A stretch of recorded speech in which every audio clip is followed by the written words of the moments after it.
time when there's so many cultural shifts that are going on. And it is so easy. The default behavior is almost to start looking for someone to blame. But leaders don't blame. Leaders take responsibility. Leaders understand that when there's a great crisis or there's a hostile environment, there is the opportunity to show leadership. That's why they need leaders. That's why we're around, is to be able to provide leadership. But we also need to grow. So this conference, the whole design for it is for us to spend a day where we get to grow our leadership. And I hope that that is the experience when we get to about 3:30 this afternoon for each and every one of you. So we're going to do our best to help you. Great lineup of speakers. I mean, my goodness, we are really, really fortunate. And so I want to begin by introducing our very first speaker for the day. Dr. Naomi Paget serves as FBI chaplain, crisis interventionist. She is the past chairman of the National Voluntary Organization's Active in Disasters Emotional Spiritual Care Committee. She's a 51-year Red Cross volunteer and certified member of the National Disaster Spiritual Care Task Force and Divisional Advisor. That is a heck of a long title. Dr. Paget is a published author. She has an earned doctorate from Golden Gate Baptist Theological Seminary, where she also serves as an adjunct professor and advisor to doctoral students. She was recently awarded the Distinguished Alumni Award, as well as a number of Lifetime Achievement Awards in disaster relief and the chaplaincy from various organizations. She has traveled all over the world, providing education and consultation for disaster relief for faith-based organizations, law enforcement, military, and governments. We are honored to have her today. Please welcome our first speaker of the day, Dr. Naomi Paget. Disasters and crisis are not a thing of the past. They are a thing of the present and certainly a thing of the future. Over the years, we've had vocabulary that has talked about disaster in many unique kinds of ways. We talked about them as problems, and then we talked about them as possibilities, and now we're talking about them as realities. So what I'd like to talk to you about today is about one of the biggest problems that we have as leaders of first responders and those who respond in the context of these kinds of crises. On this particular day, the first responder who was talking to me said, "This isn't right. This is not right. How can we be dealing with 26 people dead? 20 children, for crying out loud. How can we deal with 20 children being slaughtered? This is supposed to be Christmas. It's Hanukkah. It's Kwanzaa. This is a time for family and rejoicing. This isn't right. How can I get through this? I'll never be able to get through this. How can we get through this?" You see, how can anyone bounce back from an event like that? It doesn't have to be a Sandy Hook. You face it every day in the kinds of places where you do the work that you do. And yet, the question continues to be, how can we bounce back from things like this? Well, the concept of resilience is one of those concepts that has become very popularized, especially in the last 5 years.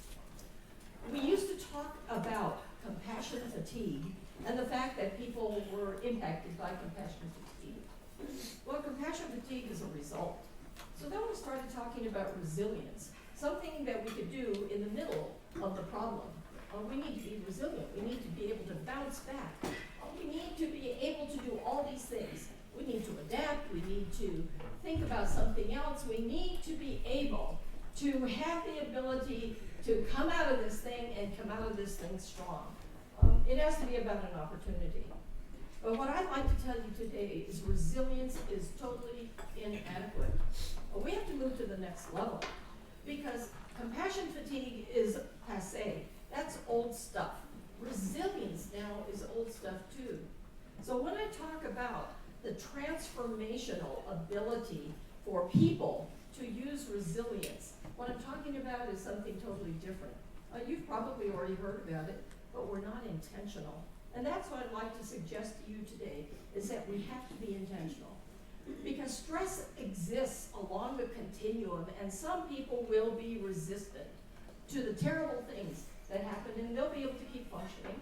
On the other hand, there will be people who will be impacted, and they need to be resilient. They need to be able to bounce back from those horrible events. Some people will be impacted so badly that they'll have to go through a recovery. But when this injury happens to people, we need to start by building on this piece right here, and that's called enhanced resiliency. But I'm saying that's not enough. We're going to do one thing more than that. So as I go through today, I want you to think about this. Why do we have to enhance resiliency? Well, for one thing, if we don't do that, we don't have the confidence to keep doing the things that we have to do. And those of you that work in first responder, emergency kinds of organizations, you know that you have to keep doing it because those things keep happening. So we have to continue to build the ability to keep on doing it. And then think about this. Many people go through these terrible events, and some people manage to come out of it with growth. In fact, the growth could be, I have a new friend.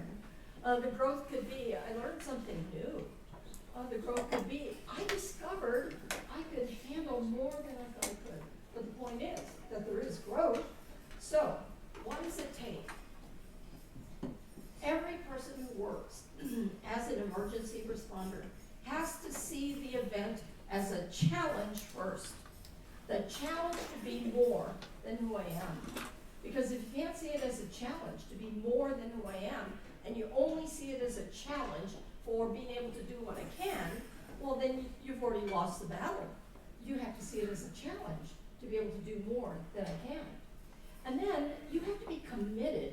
You have to be committed to your own mission, your own goals, and the overall mission of the entire project. Are you committed in such a way? Are you committed to your own values, your own beliefs enough that you're going to be doing and acting and behaving exactly like you believe you ought to be? When you can do those things, the emergency responder has empowerment, not just the ability to do what they need to do right now, but the empowerment to become more than who they already are. And that's the piece that I think is so essential, and the piece that I think we need to talk about today. Because when you think about these kinds of things, people work out all the time. Bodybuilders work out. It's a terrible strain on their body. It hurts. But what's the result of that? They have additional muscle. They have additional strength. We call that all of these kinds of things. It could be the post-traumatic growth. It could be the adversarial growth. It could be just positive adaptation. The fact that your muscles now can handle the pain and can do the work. But it's not only the physical muscle. It's also our emotional muscle. It's also our spiritual muscle. It's the ability to use everything that we've been through to build us up to be stronger and stronger. You heard that I'm 51 years with the American Red Cross. Believe me, if you can last 51 years with the American Red Cross, you've got to get stronger. So I may not be physically stronger, and I definitely am 51 years older, but you know what? I have a kind of strength that has come from those 51 years that's different. It's the kind of strength that we call tensile strength. It's the fact that you get forged in the fire. The only way metal gets stronger is by putting it in the fire, testing it in the fire, taking it out and using it again, putting it back into the fire, taking it out and using it again. You see, that's what we need. We need to know that every time we go into the fire, we're going to come out stronger. And that tensile strength that we have is about people having this yield strength and toughness that they never had before. How often have you felt more confident doing what you do simply because you've done it before? You see, that's a piece of that tensile strength. How often have you made a decision based on the fact that you experienced something like this before, and now you know something about it, and you can make a better decision? You see, that's what tensile strength is all about. So traditionally, when we have talked to emergency responders, first responders, we've talked about resiliency and the fact that we needed to build resiliency, and we do it like this. We talk about the fact that you need education. You need to understand what stress is and what it does to you. But you also need preparation so that you as an individual are prepared to meet the stress when it's there.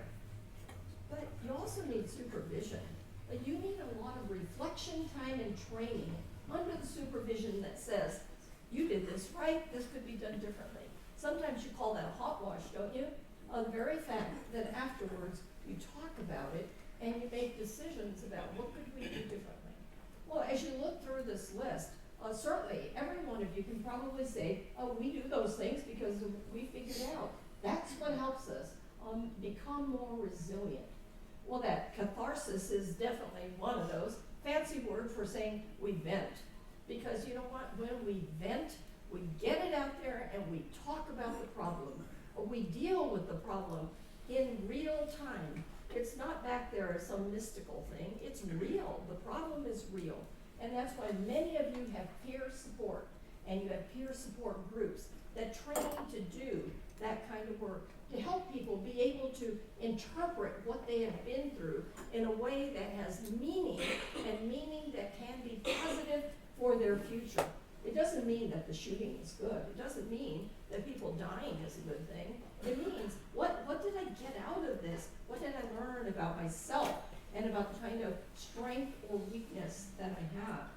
So typically when we have talked about building this resilience in people, in first responders especially, we've asked them to think about social support. We asked them to think about their own stress management, whether that's your diet and exercise, or even the fact that you get enough sleep. But the point is that we have stressed those things. So here's the real question. How does this emergency responder, the first responder, how do you harness this transformational power? Most people don't even understand what it means to transform or to be transformed. You see, because transformation is about becoming something new. It's about changing your DNA. And one of the best pictures that we have of that in nature is the whole idea that that ugly old caterpillar becomes a butterfly. And how can you do that? Well, what I'm asking you to do as a leader, as a practitioner, as one who is actually doing this in the field, I'm asking you to help yourself and help people transform who you are, so it's not about resilience, but it's about a new concept, a different concept. This is a survivor. Viktor Frankl is a survivor of the most horrible things that happened in Germany and in Austria. He's a survivor of the Holocaust. He wrote a very powerful little book, A Man's Search for Meaning.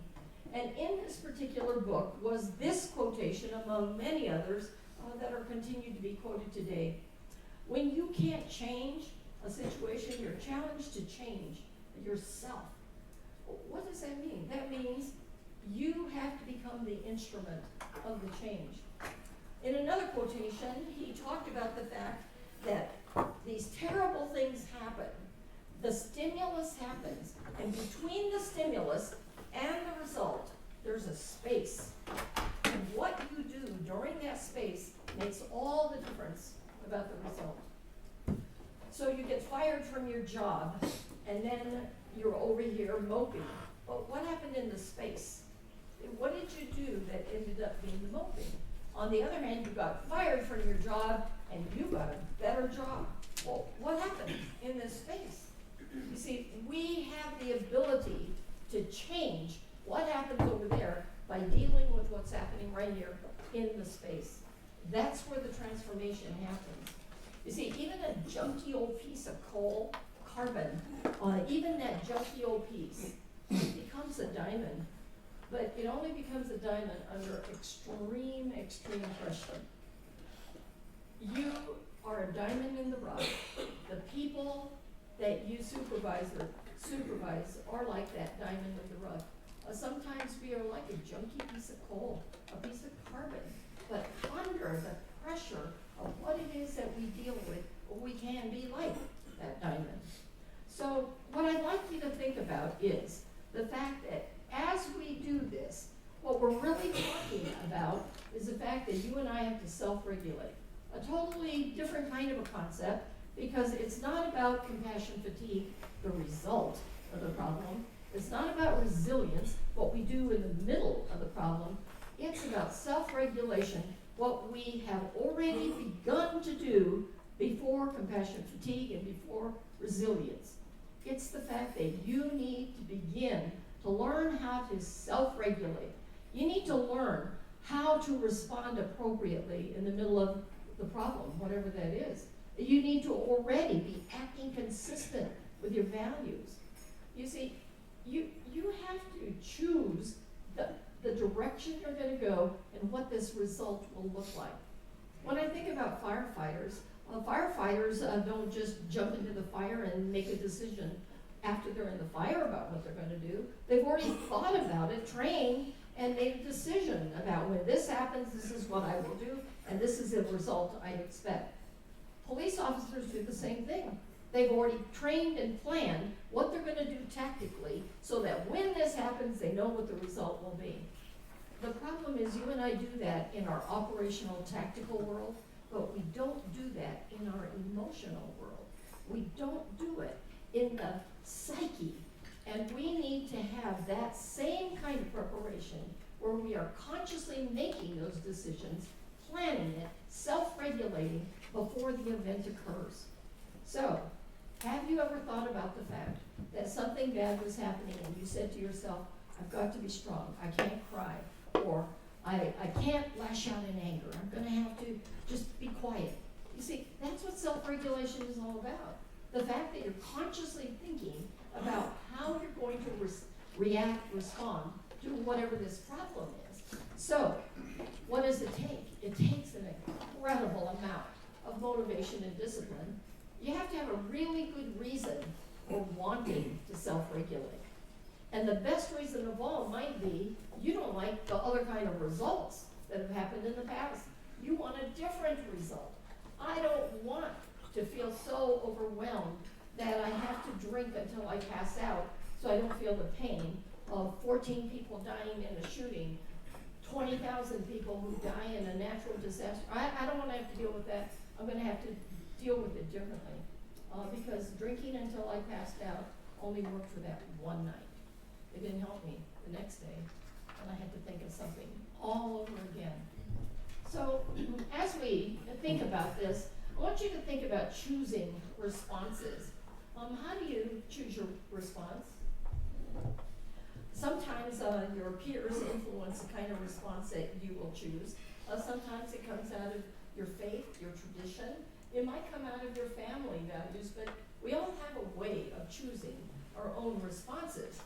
And then, most of us need to get to the place where we're thinking transformation, not dealing with, but transformation. I need to become, I need to be more than who I am.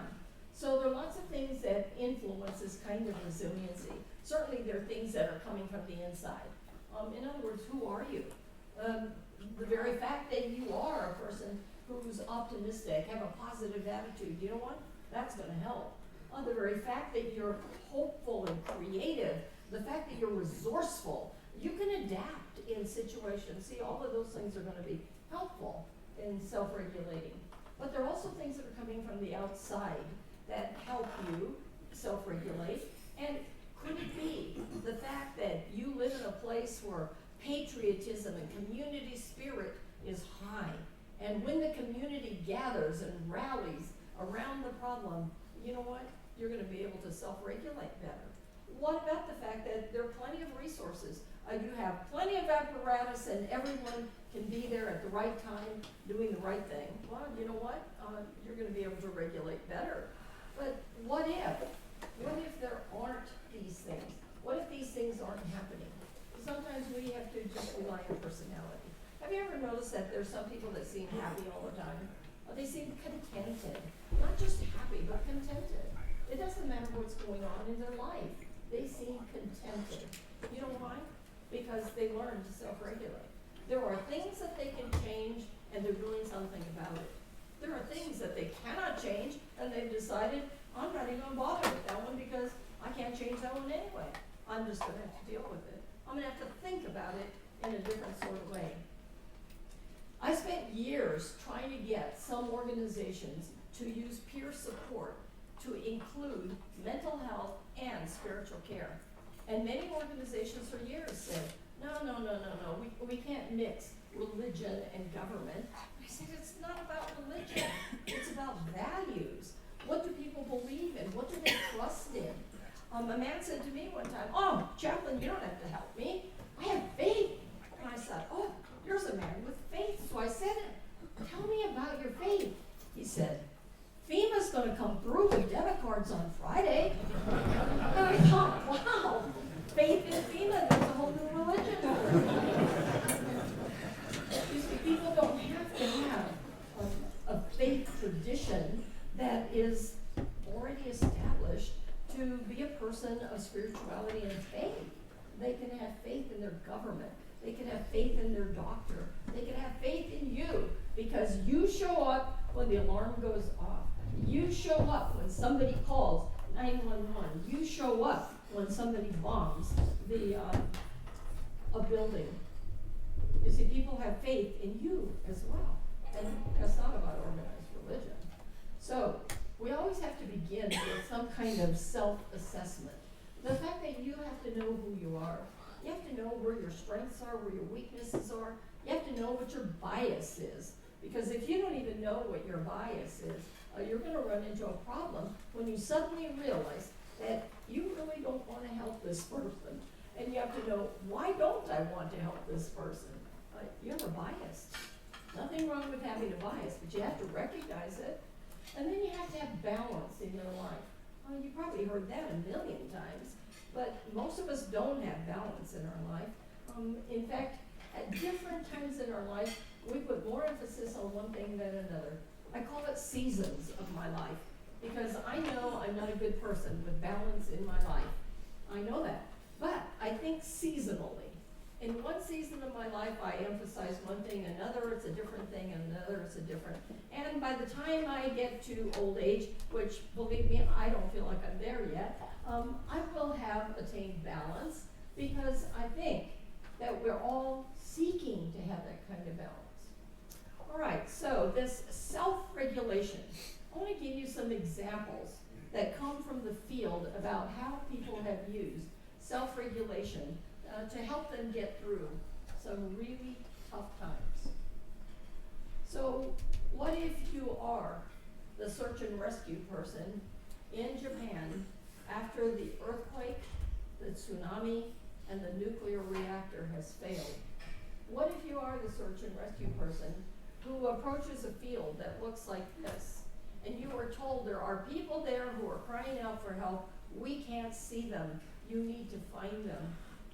And the search and rescue man says to me, I don't know how we can keep on doing this. And the person who was trying to interview him said, well tell me, how are you getting through this? And he said, there are things that I can do, things that I cannot do. I have to concentrate on the things that I can do. If I only think about the people that I cannot rescue, I will not have the strength to rescue one more. So I think about the ones that I can rescue. You see, it takes a positive attitude with an idea that there are possibilities. See, that's what self-regulation is about the fact that you're not negatively thinking all the time, I couldn't do this, we didn't have enough equipment, we didn't have enough resources. If you're only thinking like that, you will be defeated. So this transformational resiliency is really about starting with the inside of you, having that attitude that I can do everything that I can do, the things that I can't do, I'm not even going to deal with that. I have to deal with what I can do. It is about that kind of positive attitude. in Colorado, I responded many times, and some of you were the ones that were responding to Waldo Canyon, Black Forest. Over 800 homes totally destroyed in those two fires. An amazing amount of destruction. I come from Texas, and we had a similar thing happen when the Bastrop Fire and the Magnolia Fire came together within about 30 minutes of my home. Believe me, when that kind of thing is going on, the tensions are high, and it's difficult for people to be able to self-regulate. On this particular occasion, I'm talking to a volunteer fireman who's pointing at the rubble of his home, and he says, "Look at that, that's my life. My life is ended. That's all there is to my life." Well, you know, if that home was, in fact, his life, then he is absolutely right. His home is gone. His life is ended. But as I talked to him and listened to his story about what that property looked like when he first came there 40 years ago, there were trees on that property. He cut down every one of those trees. He milled the wood from those trees. He gathered every rock that became part of the fireplace, that became part of the basement. His life really was tied up in that house. He showed me pictures that went from trees to a foundation, from a foundation to a house, from a house to a family, from a family to celebrations. This was the story of his life. By the time he turned the last page in that book, I could see that his whole life was, in fact, tied up with everything about this house. But there's a blank page in his book. And I said to him, "I could hardly wait to see what you're going to be putting on this page." He went silent. And I thought, I hope I didn't say the wrong thing. Just about then he looked up and he said to me, "You know, my life hasn't ended." We can put pictures on this page. You see, that's self-regulation. It's self-regulation that says, this isn't the end of my life. I can still do one more thing. Doesn't have to be huge, but I can do one more thing. And having a mission, having a purpose is a huge part of self-regulation. Because if you don't have one more thing to do, you will give up.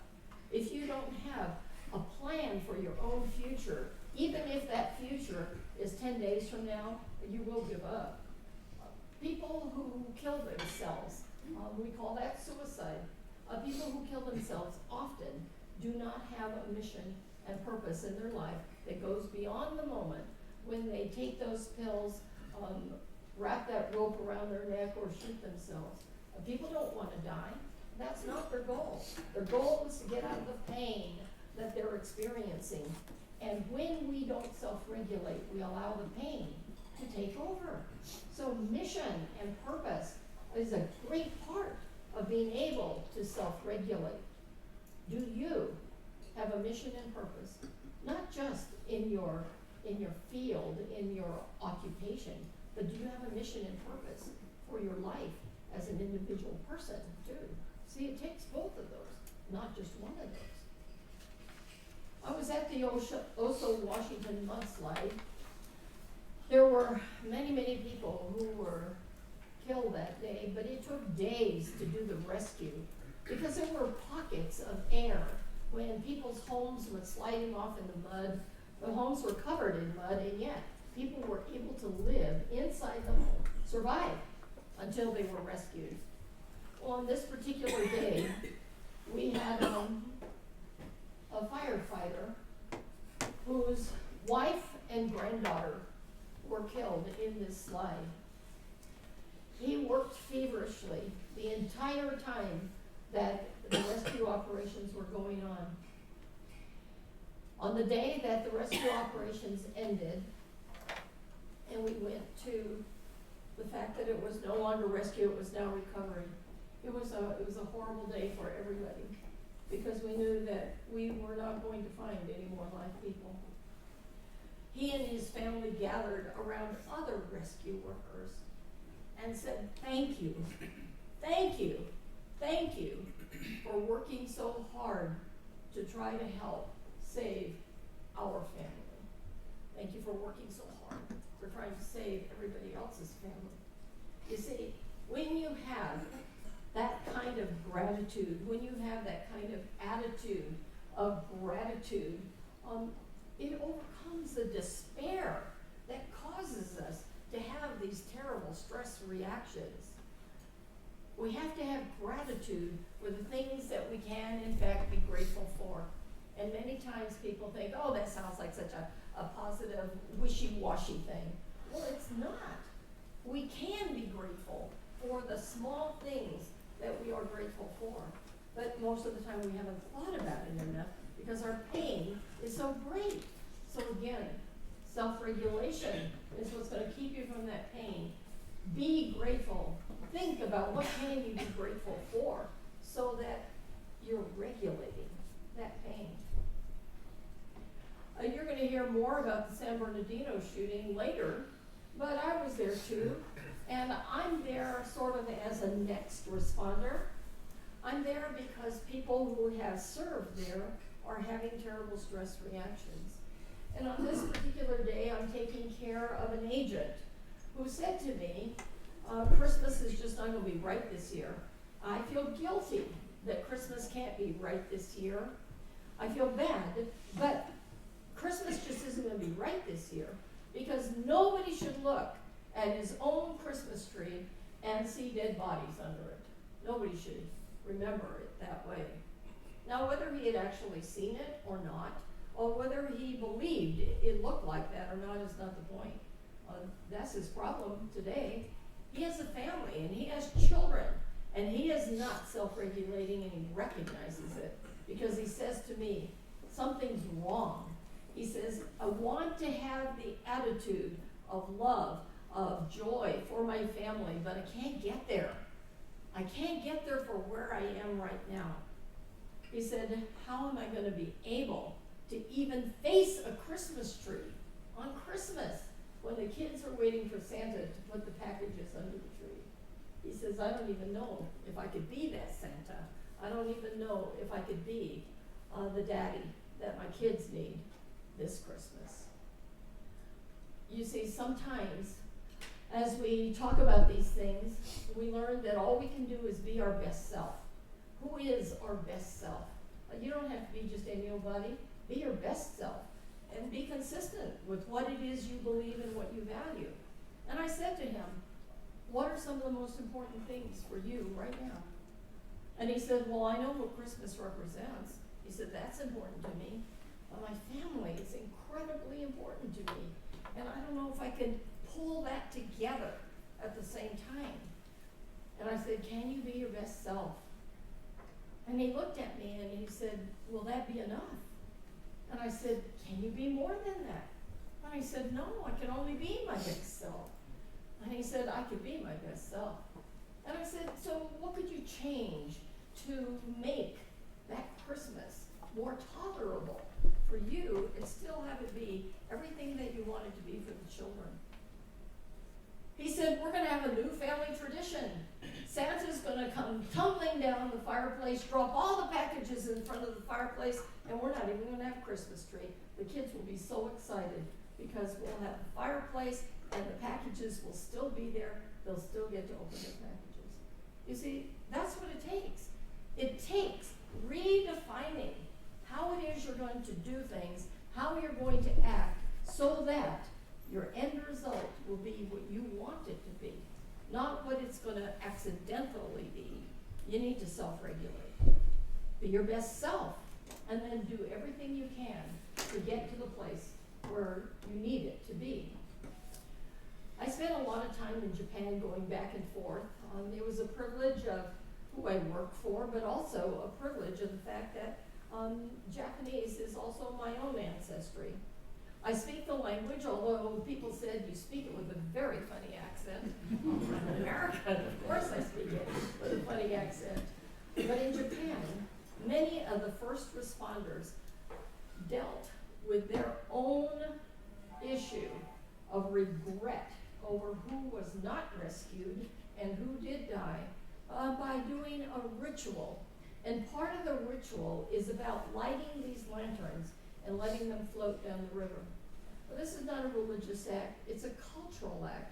It's a way of remembering those who have in fact died. It's a way of saying, my suffering can lead to a place of peace when I honor and respect those who have given their lives in this terrible, terrible event. So I want you to think about that. I think probably you do some of that as well. How often have you had memorial services? How often have you had rituals of remembrance when people have in fact died? How often do you do those things as an anniversary kind of memorial? Why do we do those things? It certainly doesn't benefit the person who has died. It's to benefit those of us who survive, those of us who continue to live in pain and suffering over the fact that we did everything we could and we still didn't do enough. People dying.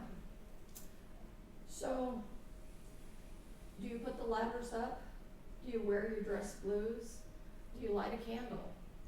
Do you ask for high mass? Do you say a prayer? Do you have a memorial service? What is it that you do? On one occasion, standing in the middle of rubble, a firefighter came to me holding a body, and he said to me, with two firefighters standing next to him, "Chaplain, we need to have a memorial service right now." Well, you know what? Every memorial service I've ever been to was held in a beautiful setting. There were usually family members sitting in the front couple of rows, and they usually were weeping. There were people who stood at the back with a guest book and made sure that everybody who came to honor this family would have their name in the book. There were pictures, there were flowers, there was beautiful music. Those are all the things that are familiar to us when we think of memorial services, funerals, wakes, celebrations, visitations, celebration of life services. But you know what, in the context of where I was and the request, we need to have a memorial service right now, it wasn't going to happen. And the worst thing was, no one would come forward to say anything good about the person who died. And in that moment, the memorial service that came out of my mouth was a simple prayer that said something like this: God, have mercy on us. We don't even know who this is, but you do. Have mercy on us as we celebrate this person's life and honor him. And give us grace to keep doing this work, because it's really hard. Amen. Because for every person who does search and rescue, every person whose mantra is save lives, every dead body is a reminder of another that you didn't save. It takes a lot of grace to keep doing the work when you keep recovering dead bodies and not finding live people. Even during 9/11, the dogs, who were the ones who were doing the search, became depressed when all they found were dead bodies. Because search and rescue dogs expect to find people live and save them. Cadaver dogs expect to find dead people and find dead bodies. But the search and rescue dogs became depressed because there were no more live people being found. And it took us to be able to think of ways to even provide emotional, spiritual care for rescue dogs. And you think, that sounds ridiculous. But it isn't. The very same dogs that provide comfort for many of you, we call them comfort dogs, are the very ones that were so empathetic that they were being troubled too. We actually had to resort to hiding live people so that the dogs could find live people. You see, what do you do to self-regulate? What do we do? Because there's a point at which we can't do anymore. And we have to do whatever we can in that moment to regulate and do what we can. That's what transformation resiliency is all about. Because we can't deal with the fact that people are already injured, or the fact that people are not doing enough. We have to control ourselves. So When I was at OSO, firefighters and many volunteers said, we need to have a memorial service. We need to do this right away. It was on the 1-week memorial anniversary. And I thought about that a lot, and I thought, you know, a memorial service would just be so inappropriate right now. Oh, we can't do a memorial service. I'm self-regulating for myself, because if I say we're doing a memorial service, I'm saying everybody is dead. We were still finding and hoping to find live people at the 1-week mark, and we did find live people after the 1-week mark. So do you see? You shoot yourself in the foot when you decide to have a memorial service and you're still thinking there might be live people. Self-regulating says you have to think about even the words that you use. So the service that we had was a moment of remembrance for those who had in fact died, but a moment of hope for all of those that those rescue guys were still expecting to find. It's what gave them the courage, the energy, the strength to search one more day, because there was still hope. You see, self-regulation is about having hope and believing that there is hope for one more day. The firefighter union in Oso, Washington, loaned us their bell because they said for everyone who has died, we want to remember them. That was a wonderful thing. But for everybody who was still alive, we lit a candle for those that were missing, because we expected that we would be able to help them. You see, that PIE principle is one that has existed for years and years and years. PIE, proximity, go where the problem is. Immediacy, do something as soon as you can. And expectancy says people expect to do better when we have good leaders and trained people who will come and support us. And you, as the good leaders and the people who support people, you expect to be able to be helpful, don't you? Otherwise, why would we even be doing this kind of work at all? Well, ritual.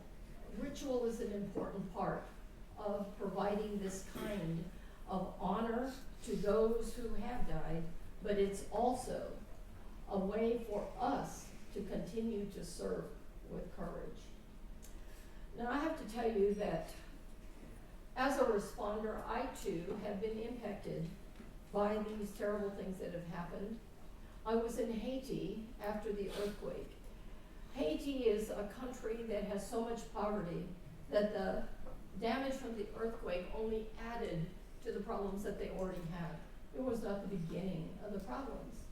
I was so frustrated myself because the language in Haiti is primarily French or Creole, and that doesn't happen to be the language that I speak fluently.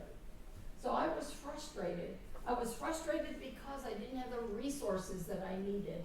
I didn't have the manpower that I needed to do the work that I needed to do.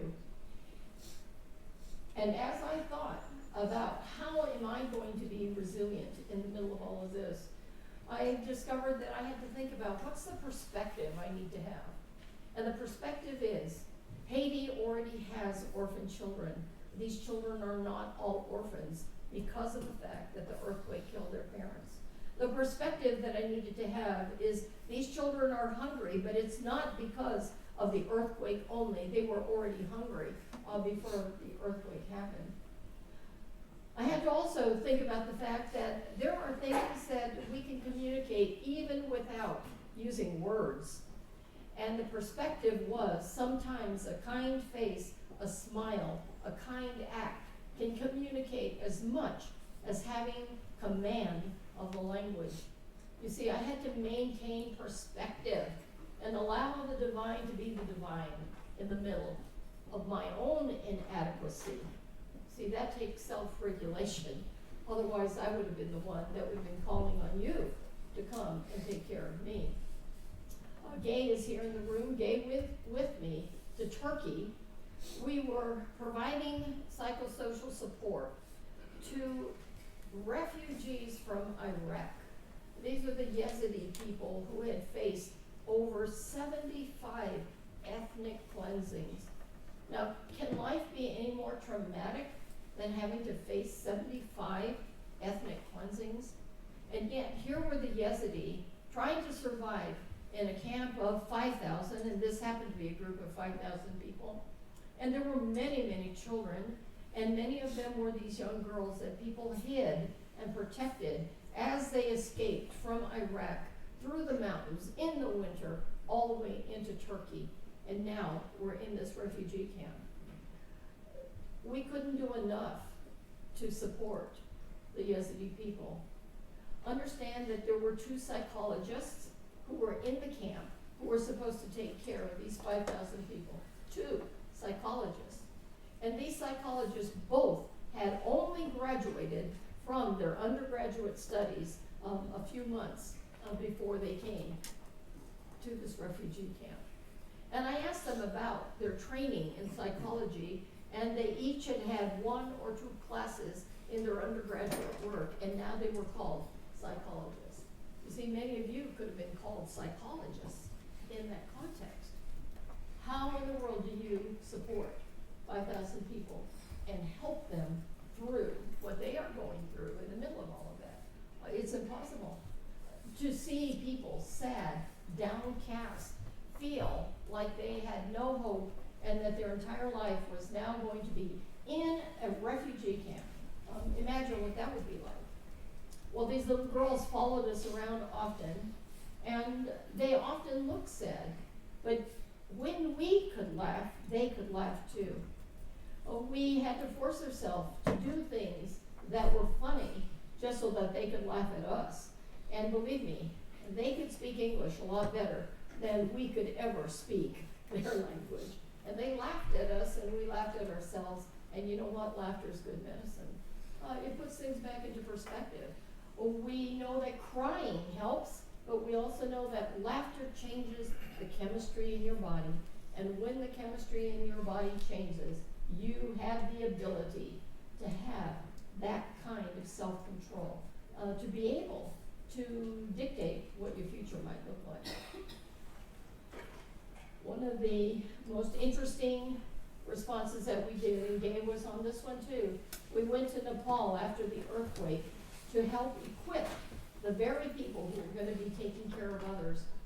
And I talked to a Sherpa, and this particular man is one of those who guides those groups up into the high mountains. And we talked after a training one time, and he said to me, you know, I have been at the top of that mountain. And he's talking about McKinley, the tallest mountain in the world. He said, I have been to the top 7 times already. And when the next group comes and wants to go, he said, I will lead them to the top of the mountain too. Well, you see, in our conversation, he said to me, people come from all over the world. He said, people like you come from the United States because you want to find peace, and you think you're going to find peace when you get to the top of the mountain. He said, will you find peace when you get to the top of the mountain? And I said to him, I'm not going to go to the top of the mountain because I look to the mountain and I know where my peace comes from. My peace comes from the Lord. And he said to me, he says, this is a much better way of thinking. Well, you see, sometimes it is your own faith that gives you the strength and the hope that you need to get through the things that you need to get through. So don't discount faith and hope. Don't discount your own religion, your own God, the God that you worship. Don't discount that as part of your own self-regulation.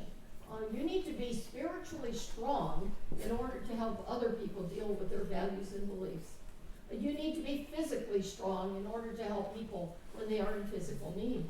You need to be emotionally strong when other people are having emotional problems. So do you see? It takes all of us taking care of every piece of us in order to be able to help anybody else who's having those problems. My mantra has often been, you cannot give people what you don't have. So in Aurora, when I talked to the agents who did the evidence recovery, some of them said to me, I need to have a matrix. I need to have a way to deal with what I deal with if I'm going to self-regulate.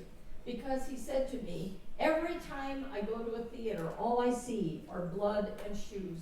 He said, how do people lose their shoes when they're trying to escape from a shooter? But you know what, shoes are probably the least important thing. And I'm looking at his feet, and he's wearing slip-on shoes. He's not wearing the tied-up shoes that most agents wear. You know why? You don't want to lose your shoes when you're chasing after the bad guy. Nobody wears loafers, and yet here he is wearing loafers. And I made it a point to say something. So how did you choose to wear those loafers? And he looked at him, and he said, I had to adjust. You see, because if he's going to escape, he needs to be able to get out of his shoes. So do you see, there's a model that we can use. If you need a matrix, well, think of it like this. You need to assess, you need to analyze, and you need to act. And if you've done that, then you're going to have to assess, analyze, and then you're going to have to adjust, because it doesn't always work out the way you want it to work out. But then you're going to have to analyze, assess, and analyze, and then you're going to have to adapt, because there's some things that even after we adjust, you can't change anymore. Dead people are still going to be dead. Homes are still going to be burned down. People will still have shot and killed other people. You see, there are things that we act, there are things that we can, in fact, adjust, but sometimes we just have to adapt. Adaptation is not easy, and adaptation says that you have to do something about it. So sometimes we are able to self-regulate, and we do that when our expectations are different. We change our expectations for acceptance about the things that we can do and the things that we can't do. You see, you and I live in very, very busy worlds. I was told a story by the Maasai in Kenya one time, and it went sort of like this. There were a group of Americans, and he did say Americans because I am one. He said there were a group of Americans who were crossing through our land. They had many more people carrying their packs. And they said to us, hurry, hurry, rush, rush, we have to get to the next place. You Americans are always in a hurry. Well, I thought, yep, that's absolutely true. We're always between point A and point B, and we are in a hurry. He said, we carried your packs, but one day we sat down. We could not carry those packs anymore. We could not hurry, we could not rush. We had to stop. And when you came to us and you said, get up, we still have to go to the next place. You asked us, why aren't we carrying the packs? Why aren't we moving? He said, there's only one answer for that.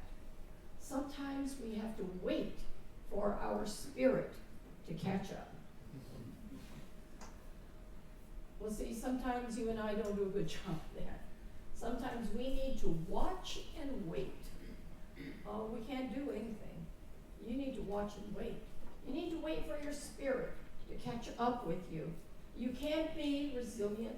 You can't do the self-regulation if you don't wait for your spirit to catch up with you. So wait for your spirit, and then embrace your spirit. Embrace the spirit that says to you, you can do everything that you can. And what you can do, take comfort in the fact that you have done what you can do. Be grateful that you are able to be a part of the search, the rescue, the helping. Be grateful that you can. Believe that you made a difference, because if you don't believe you made a difference, you will be in distress. Wait for your spirit. Embrace your spirit. There's a time for all of us, and that time says you and I have an opportunity between the stimulus and the result to choose what the result will look like. The choice is about self-regulation. I hope that in the future you'll think beyond doing stress management, because that's totally inadequate. We have to for letting me be a part of your conference. I hope that one piece of this will stick with you and that it will help you be the helpers that you are to the world out there that needs your help. So thank you.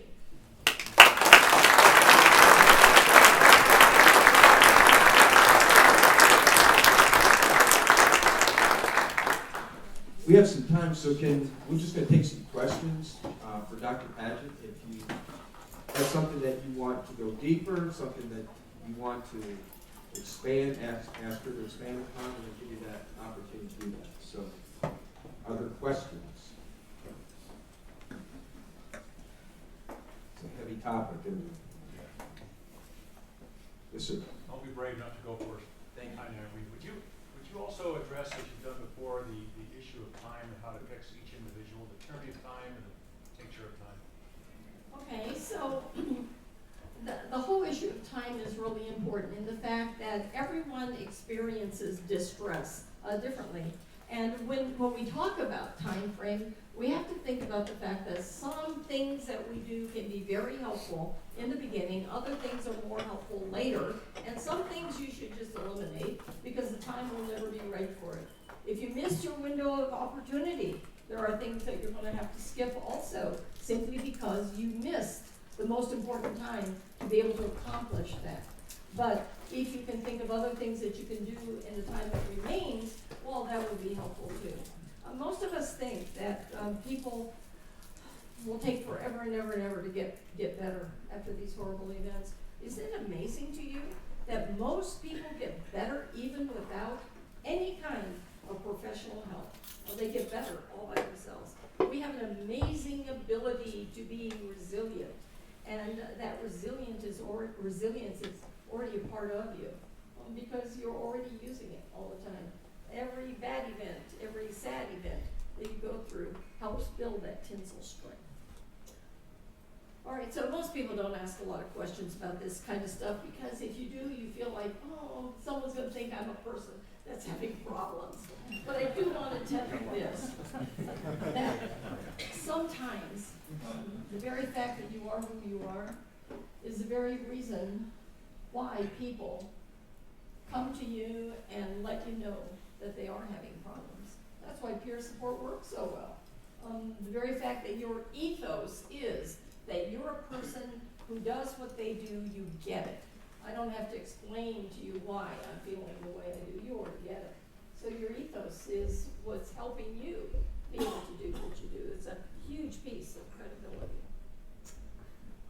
Okay, anybody else have any questions? I do have a question for you over here.